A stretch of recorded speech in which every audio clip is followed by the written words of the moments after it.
பேர் சுகன்யா. அன்பு அண்ணா காலனிலேருந்து பேசுகிறோம். கீழே விநாயகர் கோயில் லைன்லேருந்து பேசுகிறோம். இந்த மழையில் வருஷம் திட்டெல்லாம் இடிஞ்சு போயிடுதுங்க. ஆனால் அந்த மழை டைமில் மட்டும் அதிகாரிங்க எல்லாம் பார்த்துட்டு போகிறாங்க. நாங்கள் ஏதாவது பண்ணித்தரோன்னு சொல்லி பார்த்துட்டு போகிறாங்க. அதுக்கப்புறம் யாருமே எதுவுமே கண்டுக்கிறதில்ல. திட்டு இடிஞ்சு வாசலில் ஃபுல்லாக சேரும் சகதியுமாக இருக்குது. திருப்பி மழை பெஞ்சுன்னா அந்த தண்ணியெல்லாம் உள்ளே வருது. அதுக்கப்புறம் எதுவுமே கண்டுக்க மாட்டேங்கிறாங்க. எங்களுக்கு ஒரு வாரமாக கரண்ட் இல்லை. கரண்ட் பிரச்சனையும் பார்க்க மாட்டேங்கிறாங்க. ஸ்ட்ரீட் லைட்டு எதுவுமே எரிய மாட்டேங்குது. நாங்கள் ஏதாவது மனு கொடுத்தோன்னா பார்க்குறாங்க. அந்த 1 டே 2 டே மட்டும் எரியுது. அதுக்கப்புறம் அது எரியறதில்ல.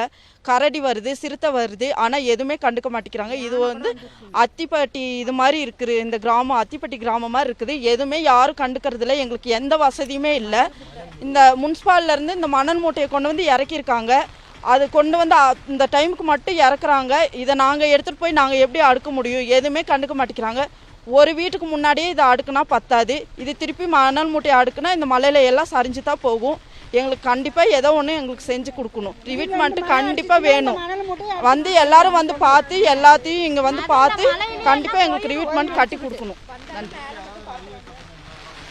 அதிகாரிங்க வந்தாங்க, நேற்று பார்த்துட்டு போயிருக்காங்க. எங்கள் முன்னாடி மட்டும் பார்த்துட்டு போயிருக்காங்க. ஆனால் கீழே யாரும் வரலங்க. இன்னைக்கு காலையில் வந்தாங்க, சும்மா அளந்துட்டு மட்டும் போயிருக்காங்க. அதுக்கப்புறம் யாரும் எதுவும் காணலங்க.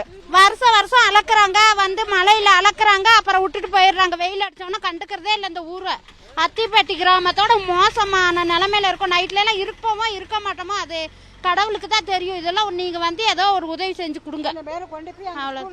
எல்லாத்தையும் குழந்தை குட்டியில இந்த குளிர்ல ஸ்கூல்ல ஒரு ஈட்டர் கூட இல்ல போட, ஒரு கம்பளியில போத்துறதுக்கு ரொம்ப கஷ்டப்படுறாங்க. நீங்க தான் ஏதாவது உதவி பண்ணணும்.